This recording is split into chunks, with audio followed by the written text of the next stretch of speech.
Je suis très heureux d'être là avec vous ce matin. Très heureux de participer à cette célébration de l'Ascension, tous ensemble.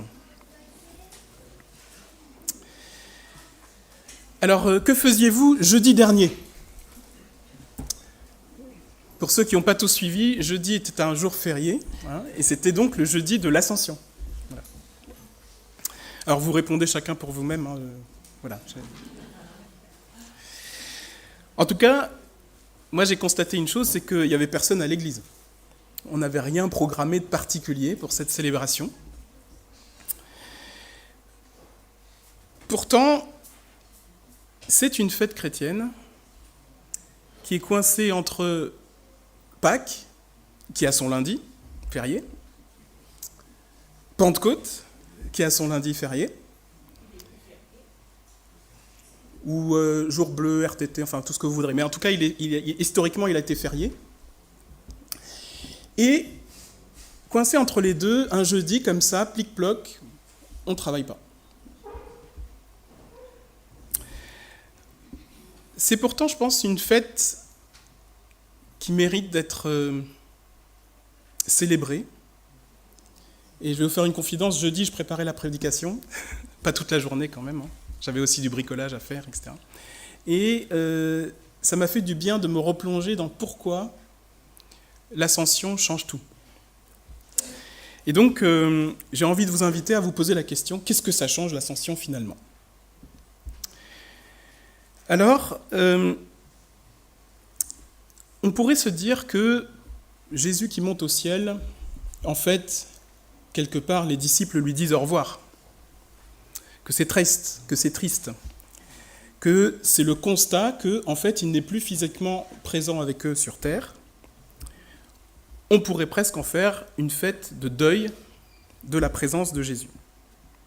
D'ailleurs, les disciples eux-mêmes, on va le lire ensemble, restent les yeux levés au ciel comme interdits par ce qui vient se passer. Et pourtant, deux anges les interpellent. « Pourquoi regardez-vous vers le ciel ?»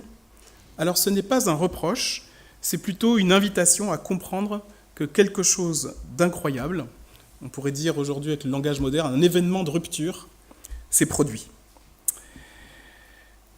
Un peu comme l'annonce de la naissance de Jésus à Noël. Il y a des anges que les bergers voient, d'accord ?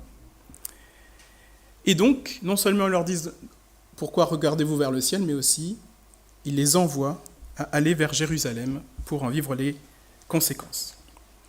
Alors la question pour nous ce matin, c'est quel est donc cet événement majeur et quelle est la portée de l'ascension de Jésus-Christ au ciel ? Alors je vous propose de lire l'autre texte que celui que Thiago a lu ce matin, donc dans Acte 1.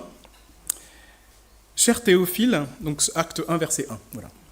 Cher Théophile, dans mon premier livre, j'ai parlé de tout ce que Jésus a commencé de faire et d'enseigner jusqu'au jour où il a été enlevé au ciel après avoir donné ses ordres par le Saint-Esprit aux apôtres qu'il avait choisis. Après avoir souffert, il se présenta à eux vivants et leur en donna de nombreuses preuves. Pendant 40 jours, il se montra à eux et parla de ce qui concerne le royaume de Dieu. Alors qu'il se trouvait en leur compagnie, il leur recommanda de ne pas s'éloigner de Jérusalem, mais d'attendre ce que le Père avait promis. Ce que je vous ai annoncé, leur dit-il, car Jean a baptisé d'eau, mais vous, dans peu de jours, vous serez baptisés du Saint-Esprit. Alors que les apôtres étaient réunis, ils lui demandèrent, « Seigneur, est-ce à ce moment-là que tu rétabliras le royaume pour Israël ?» Il leur répondit, « Ce n'est pas à vous de connaître les temps ou les moments que le Père a fixés de sa propre autorité, mais vous recevrez une puissance lorsque le Saint-Esprit viendra sur vous, et que vous serez mes témoins à Jérusalem, dans toute la Judée, dans la Samarie, et jusqu'aux extrémités de la terre. » Après avoir dit cela, il s'éleva dans les airs pendant qu'il le regardait, et une nuée le cacha à leurs yeux. Et comme ils avaient les regards fixés vers le ciel pendant qu'ils s'en allaient, deux hommes habillés de blanc leur apparurent et dirent « Hommes de Galilée, pourquoi restez-vous à regarder le ciel ? Ce Jésus qui a été enlevé du ciel du milieu de vous reviendra de la même manière que vous l'avez vu aller au ciel. » Alors ils s'en retournèrent à Jérusalem, de la colline appelée Mont des Oliviers qui est près de Jérusalem, à la distance d'1 kilomètre environ. Quand ils furent arrivés, ils montèrent terre à l'étage dans la pièce où il se tenait d'ordinaire, il y avait là Pierre, Jean, Jacques, André, Philippe, Thomas, Barthélemy, Matthieu, Jacques fils d'Alphée, Simon le Zélote et Jude, fils de Jacques. Tous persévéraient d'un commun accord dans la prière avec les femmes et Marie, la mère de Jésus, et avec les frères de Jésus. Je disais donc, ce texte est majeur pour la foi chrétienne, c'est celui qui ouvre les actes des apôtres. Alors qu'est-ce que ça change ? Je vous propose de regarder cela sous 3 angles. Le premier, c'est de quoi l'ascension est-elle l'accomplissement ? Le deuxième, c'est qu'est-ce que l'ascension va rendre possible à partir de ce moment-là ? Et puis surtout, ce qui nous intéresse, je pense, c'est qu'est-ce que ça change pour moi au quotidien, le fait que Jésus soit monté au ciel. Pour ceux qui n'ont pas envie de suivre tout le développement, je vous donne déjà l'idée que je voudrais creuser. C'est que l'ascension n'est pas juste la fin de la présence du Christ sur terre. L'ascension est le commencement d'une réalité nouvelle, transformante et qui va nourrir la foi chrétienne. L'ascension va rendre possible en particulier la Pentecôte et elle glorifie l'humanité de Jésus-Christ et annonce sa venue en gloire. Alors, qu'est-ce que l'ascension accomplit ? Jésus, le Fils de l'homme, déclare dans Matthieu 28, verset 18 « Tout pouvoir m'a été donné dans le ciel et sur la terre. » Donc, ce que l'ascension accomplit, c'est la manifestation du règne de Jésus. Avez-vous remarqué que, quand il ressuscite, Jésus garde les marques des clous dans les mains, dans les pieds on s'en doute, mais dans le texte il est mentionné de son côté. Il défie même Thomas de mettre sa main dedans, comme si la plaie était encore ouverte dans un corps ressuscité. Il s'agit aussi d'un nouveau corps, puisqu'il est dit à plusieurs reprises dans le texte que c'est un corps qui traverse les portes fermées. Donc Jésus, dans son corps ressuscité, on peut le toucher, mais il peut rentrer dans la pièce sans passer par la porte. Donc en gros, il peut traverser les murs. C'est un corps ressuscité qui appartient à une autre réalité que la réalité matérielle telle que nous la connaissons. Moi, aujourd'hui, je ne peux pas passer à travers une porte verrouillée. Je peux essayer de casser la porte, je peux essayer de casser la serrure, mais je ne peux pas traverser sans ouvrir la porte. Du coup, quand Jésus monte au ciel, c'est en fait un corps humain qui monte au ciel, dans le lieu où il appartient, c'est-à-dire dans le lieu de cette nouvelle réalité qui devient la norme. Donc Jésus, il monte au ciel, non pas comme un esprit qui abandonne son humanité, mais avec une nouvelle humanité qui est glorifiée. Donc, avec ses cicatrices aussi. Donc l'ascension n'est pas la fin de l'incarnation, elle est l'accomplissement de cette incarnation qui, du coup, est glorifiée par l'ascension auprès du Père. Par Jésus, l'humanité accède à cette nouvelle réalité du royaume de Dieu. On peut même se dire, je vais pousser un petit peu le trait, que l'humanité est accomplie par l'ascension. Je vais prendre un autre texte qui va dire ça plus précisément. Dans Romains 5, versets 17 et 18, il est écrit « Si par un seul homme, par la faute d'un seul, donc là on parle d'Adam, la mort a régné, ceux qui reçoivent avec abondance la grâce et le don de la justice régneront à bien plus forte raison dans la vie par Jésus-Christ lui seul. Ainsi donc, de même que par une seule faute la condamnation a atteint tous les hommes, de même par un seul acte d'acquittement, la justification qui donne la vie s'étend à tous les hommes. » Je le fais en français courant. Jésus parcourt toute l'humanité avec ce qu'elle a de souffrant, de difficile, etc. Sans péché, il obéit au Père, et la manifestation de cet accomplissement, c'est que Jésus, dans son humanité glorifiée, monte au ciel. Donc l'humanité n'est pas juste un accident de l'histoire, un accident de Big Bang, où Dieu il a créé un truc pour faire joujou, et puis après il est parti. D'accord ? L'humanité est assumée par Jésus dans la personne du Fils, et elle est glorifiée par l'ascension. La deuxième chose que Jésus accomplit par l'ascension, c'est qu'il entre dans un sacerdoce pour nous. Alors ça, si vous voulez comprendre cette notion sacerdotale de Jésus, en quoi Jésus est-il un prêtre en notre faveur, lisez l'Épître aux Hébreux. Elle est absolument géniale, je vais la citer un petit peu. Voilà, et vous allez comprendre ce qu'il accomplit. Donc, Hébreux 9, verset 12, « Quant à Christ, il est venu comme un grand prêtre des biens à venir. Il a traversé le tabernacle plus grand et plus parfait, qui n'est pas construit par la main de l'homme, c'est-à-dire qui n'appartient pas à cette création, et il est entré une fois pour toutes dans le lieu saint, non pas avec le sang des boucs et de jeunes taureaux, mais avec son propre sang. Il nous a ainsi obtenu un rachat éternel. » Alors on n'a pas le temps de faire toute la signification du sang des boucs, des taureaux, mais vous savez quand même que dans l'Ancien Testament, on versait du sang pour obtenir le pardon d'une faute. Mais comme on est humain et qu'on faute encore, il fallait revenir avec un pigeon, une vache, une chèvre, etc. Vous voyez ? Et donc c'était sans cesse qu'il fallait verser du sang. Et là, ce que Jésus fait, c'est qu'il verse son sang à la croix, et par ce sang, il efface toutes les fautes de tous les hommes d'un coup. Et il est lui-même le prêtre qui présente ce sang à Dieu. Quand Jésus monte au ciel, il entre donc dans ce sanctuaire céleste avec son propre sang. Il s'assoit sur le trône réservé pour lui devant la face du Père. D'ailleurs, dans l'Apocalypse, c'est intéressant de voir que l'agneau qui s'assoit sur le trône, il est là comme immolé. C'est-à-dire qu'en fait, un agneau immolé, ça veut dire un agneau égorgé. J'ai jamais bien compris comment tu peux être à la fois égorgé et vivant. Il n'en reste pas moins que le texte dit que c'est l'agneau immolé qui est là, comme le sacrificateur qui présente son propre sang à Dieu et qui présente ainsi le rachat de tous les hommes. Je suis ébloui par ça. Donc il s'assoit sur le trône et il intercède sans cesse, comme il est écrit dans Hébreux 7, 25, mais lui, parce qu'il demeure éternellement, possède la fonction de prêtre qui ne se transmet pas. Par conséquent, il peut aussi sauver parfaitement ceux qui s'approchent de Dieu à travers lui, puisqu'il est toujours vivant pour intercéder en leur faveur. Jésus est donc pour toujours celui qui a accompli l'œuvre du salut en obéissant au Père jusqu'à donner sa vie et verser son sang. Il est donc le Sauveur, le Rédempteur pour l'éternité, pleinement Dieu, pleinement homme, qui se soucie de nos faiblesses, toujours dans Hébreux 4, verset 14. Ainsi, puisque nous avons un souverain grand prêtre qui a traversé le ciel, Jésus le Fils de Dieu, restons fermement attachés à la foi que nous professons. En effet, nous n'avons pas un grand prêtre incapable de compatir à nos faiblesses. Au contraire, il a été tenté en tout point comme nous, mais sans commettre de péché.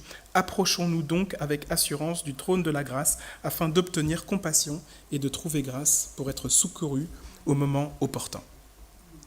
Donc je résume, donc Jésus glorifie l'humanité, Jésus entre dans un sacerdoce de grand prêtre, et puis je voudrais aussi développer le fait que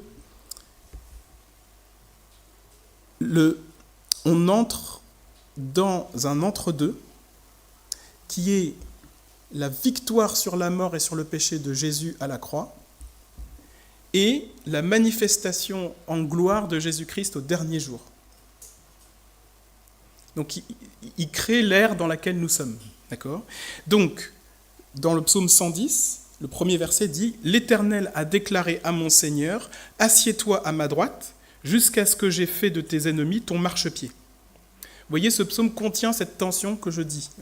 Donc, Jésus est assis à la droite de Dieu, c'est l'ascension, et en même temps, tous ses ennemis ne sont pas vaincus. Vous en savez peut-être quelque chose. Dans un ouvrage intitulé « Christ et le temps », publié en 1946, le théologien Oscar Cullmann utilise la métaphore du D-Day et du V-Day. Alors le D-Day, pour ceux qui ont travaillé donc, la Seconde Guerre mondiale, c'est le débarquement des Américains sur les côtes normandes. D'accord ? Ça, c'est le D-Day, c'est le jour J. D'accord ?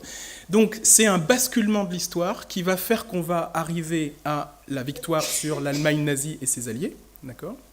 Mais le V-Day, c'est le 8 mai. C'est-à-dire, c'est la célébration de la victoire accomplie. D'accord ? Et donc, il y a un entre-deux entre le D-Day et le V-Day, entre le jour J et le jour de la victoire. Voilà. Donc nous sommes actuellement dans cette ère. Donc je résume cette partie. Donc l'ascension accomplit l'humanité. L'ascension révèle le sacerdoce de Jésus. L'ascension nous fait entrer dans un temps intermédiaire entre la victoire de Jésus à la croix et sa venue en gloire. La deuxième partie de ce que je voulais développer, c'est l'ascension rend possible plein de choses. La première chose, c'est que la Pentecôte ne peut arriver que si Jésus est parti. Il le dit, Jésus, « Il vous est avantageux que je m'en aille, vous recevrez l'Esprit Saint, le Consolateur. » Donc l'Esprit ne peut être envoyé que depuis la position du Fils glorifié.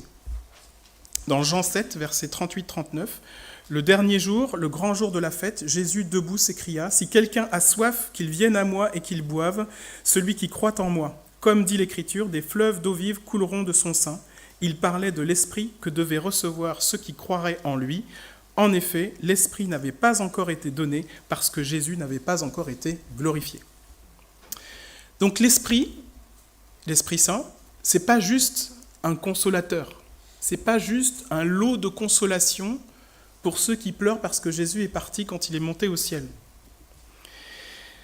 C'est une présence intérieure qui va être beaucoup plus universelle que la présence physique de Jésus en Galilée et sur le territoire d'Israël, puisque tant qu'il était physiquement présent, il était à cet endroit-là. Tant que Jésus était en Galilée, il pouvait être à Nazareth, à Bethléem, à Jérusalem. Mais ascensionné et glorifié, il a compris la promesse d'être partout, en tout temps, par son esprit.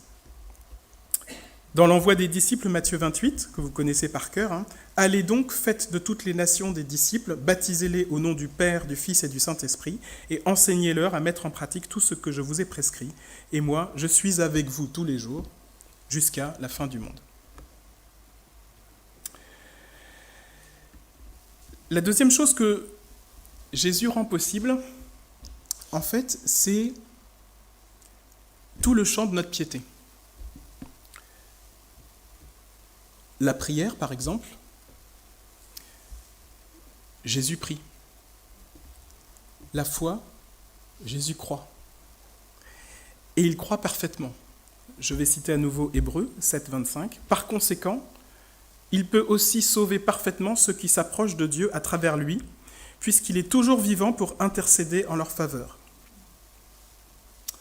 Donc si Jésus obéit parfaitement, Jésus croit parfaitement, Jésus prie le Père parfaitement,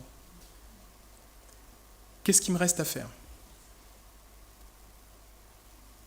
C'est incroyable. Finalement, il y a quelqu'un qui t'approche de Dieu, car il est agréé lui-même dans la présence de Dieu.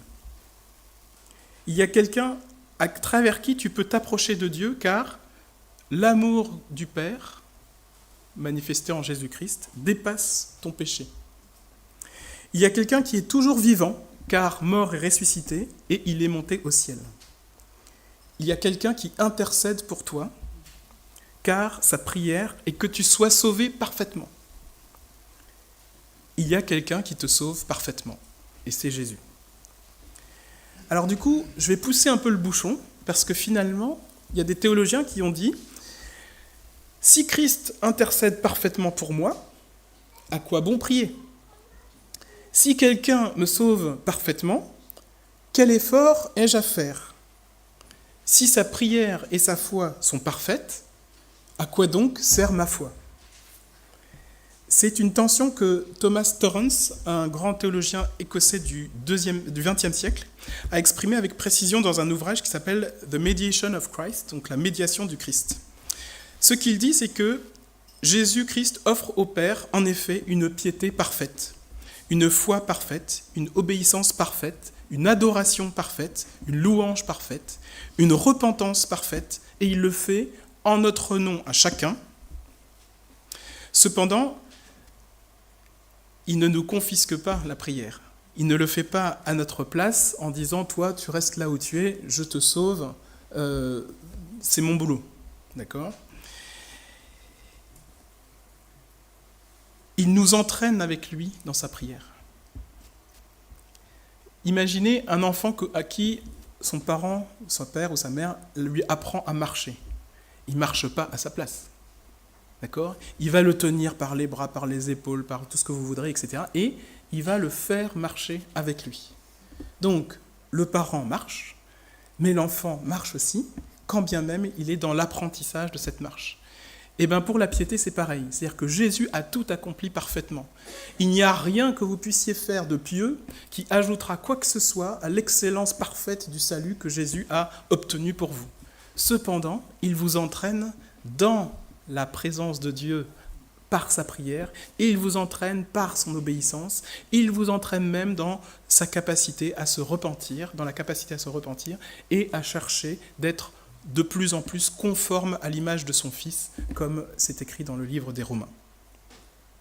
Donc la médiation de Christ ne court-circuite pas notre réponse, elle est la base de cette réponse. D'ailleurs, l'Évangile nous dit « Travaillez à votre salut avec crainte et tremblement, car c'est Dieu qui produit en vous le vouloir et le faire. » Tiens, c'est Dieu qui produit en moi le vouloir et le faire. Par son amour, par son esprit, il me prend la main, si vous voulez. Voilà. Vous avez un Seigneur qui est au ciel et qui vous prend la main.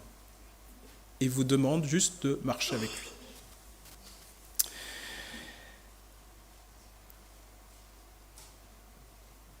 Donc,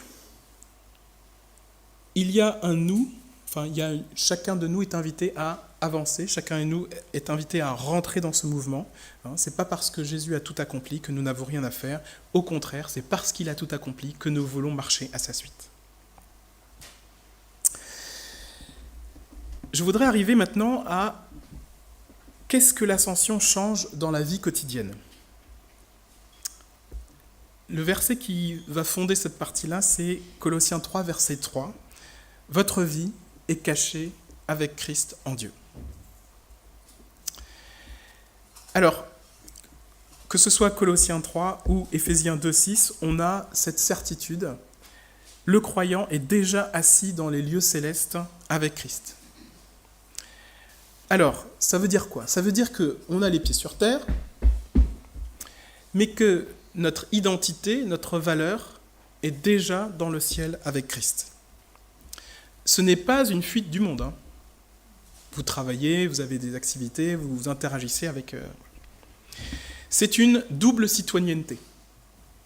Vous êtes citoyen du monde parce que vous êtes fait de chair et d'os comme moi, et en même temps, vous avez la carte d'identité du ciel qui va changer votre rapport à ce qui se passe dans le monde. Donc, si je suis confronté à l'échec, je suis un citoyen du ciel où Jésus a vaincu.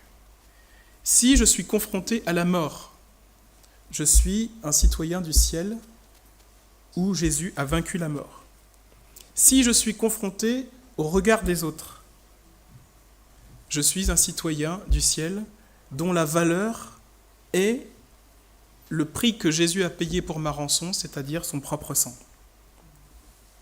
Donc, le verdict sur ma vie a déjà été rendu et je suis assis à la droite du Père. Je ne vis plus pour obtenir ce verdict, mais il a été accompli pour moi. Du coup, ta valeur, elle n'est pas dans ta voiture, elle n'est pas dans ta maison, elle n'est pas dans ton position de pouvoir, elle n'est pas dans ton compte en banque. Ta valeur est dans le ciel. Ta valeur est dans le royaume de Dieu. Ta valeur est celle d'un fils et d'une fille de Dieu qui règne dans le ciel avec le Seigneur. Alors mes amis, moi je me dis que ça devrait quand même changer quelque chose. Au minimum, ça pourrait vous donner la banane. Ça devrait pouvoir même vous donner de la consolation, y compris dans le deuil. Ça devrait peut-être même pouvoir donner un réconfort de savoir que ce que je traverse sur la terre, qui est difficile, qui est douloureux, le Seigneur le traverse avec moi. Dans l'humanité ascensionnée du Christ, qui porte encore les cicatrices dans sa gloire, en fait, ça signifie que la souffrance humaine elle est présente devant le trône de Dieu. D'ailleurs, si vous lisez l'Apocalypse, on voit des revendications, des manifs. Ils manifestent les gens qui sont persécutés. Jusqu'à quand? C'est bon, il y en a marre. Et on leur donne des robes blanches qui disent, cette souffrance-là, le Seigneur, il la voit. Le Seigneur connaît la douleur de l'intérieur, puisqu'il la porte encore dans sa chair glorifiée, que ce soit la souffrance humaine de la maladie, des relations interpersonnelles, du burn-out, rien n'est étranger au trône de Dieu. Même la guerre, même la crise du pétrole, même le réchauffement climatique, tout ça, c'est présent devant le trône de Dieu. Donc, tu n'es pas abandonné, tu n'es pas seul, tu as un ami qui intercède pour toi devant la face de Dieu, quelles que soient tes difficultés. Donc, sur ce que l'ascension nous apporte au quotidien, c'est j'ai une nouvelle carte d'identité dans le ciel, d'accord ? Ma souffrance est connue de Dieu. En 3, j'ai une mission. Les anges le disent. Pourquoi regardez-vous vers le ciel ? Vous avez remarqué, c'est 2 anges. Comme le disait notre frère dans sa prière, 2 témoins, c'est le minimum pour qu'un fait soit vérifié, d'accord ? Selon la juridiction, enfin selon la loi juive. Voilà. Vous remarquez que d'ailleurs, il y a des fois 2 anges qui viennent parler. Il y a un récit avec 2 anges au tombeau. Il y a les 2 anges qui viennent voir Abraham. Voilà, tout ça, donc c'est véridique. Pourquoi regardez-vous vers le ciel ? Et les disciples sont invités à redescendre à Jérusalem. Donc l'ascension ne produit pas juste une attente contemplative possible, passive. Elle produit la mission. Donc Christ règne maintenant, mais cette royauté actuelle appelle ses sujets à agir dans le monde selon la réalité du royaume. C'est ça le sens de l'appel missionnaire. Quand il dit « allez, faites des disciples », en fait, c'est sur terre que ça se passe. Et quand il dit « baptisez-les au nom du Père, du Fils et du Saint-Esprit », ça veut dire « faites-les plonger, immergez-les dans cette réalité nouvelle du royaume aux yeux de tous. Enseignez-leur à faire tout ce que je vous ai prescrit, c'est-à-dire enseignez-leur à imiter Jésus. » Donc si tu penses que tu as une foi trop faible, une prière pas suffisamment forte, ou même que tu penses que tu es un petit disciple, le texte de l'Ascension nous dit « Jésus seul est parfait, et tu es inclus avec lui devant le trône de Dieu. » Si tu penses que Christ est parfait et que du coup tu n'as rien à faire comme effort, l'Ascension nous dit par ce texte « Regarde pas juste au ciel. Par la grâce, le Seigneur libère en toi une réponse d'amour qui te met en mouvement à cause de Christ, ce que Christ a accompli pour toi. Et c'est l'Esprit de Dieu par la Pentecôte qui vient baptiser tes pensées, tes paroles, tes actions pour que tu puisses être témoin de la puissance de Dieu dans ton quotidien.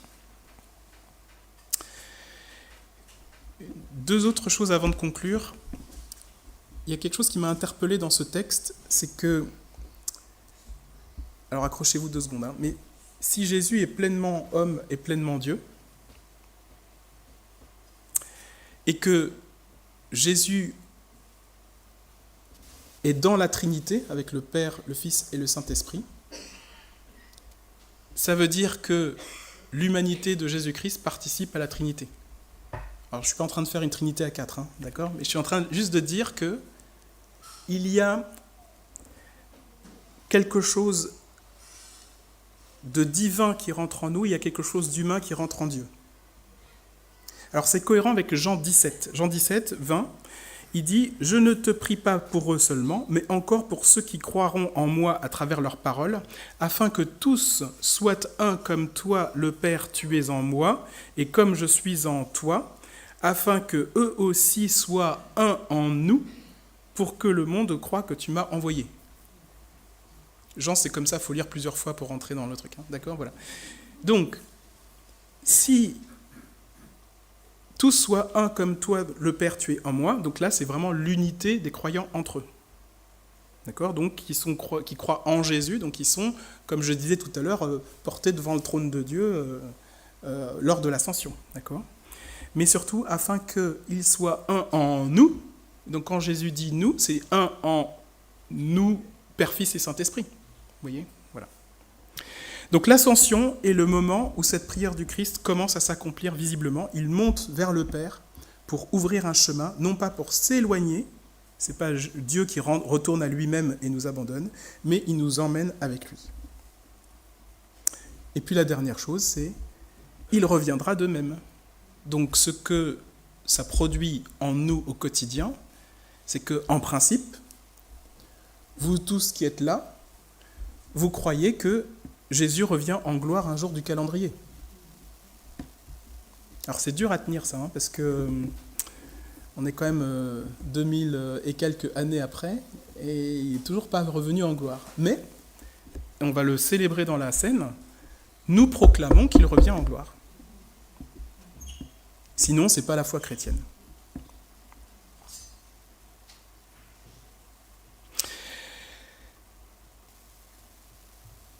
C'est incroyable cet échange d'amour de la Trinité qui s'élargit à l'humanité, une communion qui s'instaure entre celle qui existe déjà en Dieu. Alors, le fait que Jésus dit « Tu es en moi, je suis en toi, le Saint-Esprit », voilà, tout ça, ça s'appelle la périchorèse. En fait, c'est une communion d'inclusion l'un dans l'autre, d'accord ? Périchorèse, voilà. C'est un terme théologique. Voilà. Du coup, l'idée, c'est que l'humanité rentre dans cette danse, quoi, d'amour. Il est avec nous, en nous, et nous sommes en lui. Pour conclure, les disciples, en fait, ils sont hébétés en regardant le ciel. Qu'est-ce qui s'est passé ? Jésus entre dans son sacerdoce d'intercession parfaite pour nous. Mais 2 anges viennent leur parler en dire « Attention, les enfants, là, c'est sur terre que ça se passe, en attendant le jour de la victoire glorieuse de Jésus-Christ. » Donc nous sommes dans cette dualité du mouvement de la vie chrétienne. Il y a des choses qui sont accomplies, le salut, et il y a des choses à faire, et c'est la mission que le Seigneur nous donne. Dans le quotidien, dans le monde, pour être les témoins. Donc au final, quelle que soit votre situation, ce que le texte de l'Ascension dit, c'est « vous n'êtes pas seul ». Non seulement Jésus veut habiter en vous par son esprit, mais vous êtes en lui devant le trône de grâce. Tout est accompli et en même temps, nous attendons. Il y a une mission à faire en attendant pour chacun de nous, selon ce que le Seigneur vous a préparé de faire. Restons donc les pieds sur terre, mais le cœur et l'identité solidement accrochés dans le ciel et fidèles à la mission que Dieu nous donne. Je vous invite à la prière. Seigneur, c'est beau de contempler ton œuvre, de contempler ton action, de contempler ce que tu fais pour nous, pour chacun de nous. Seigneur, tu as été obéissant à la volonté de ton Père jusqu'à donner ton sang pour le rachat de beaucoup. Seigneur, c'est magnifique de penser et de réaliser que tu montes au ciel pour assurer un sacerdoce glorieux pour chacun de nous, pour intercéder pour chacun de nous. C'est réconfortant de savoir que aucune souffrance humaine ne t'est étrangère et que tu intercèdes en faveur de nous. Seigneur, je te prie de révéler à chacun et à chacune la mission que tu lui confies. Je te prie d'accorder à chacune et à chacun une nouvelle effusion de ton esprit, pour que ce que tu nous confies soit réalisé par ta puissance. C'est en ton nom que nous prions. Amen.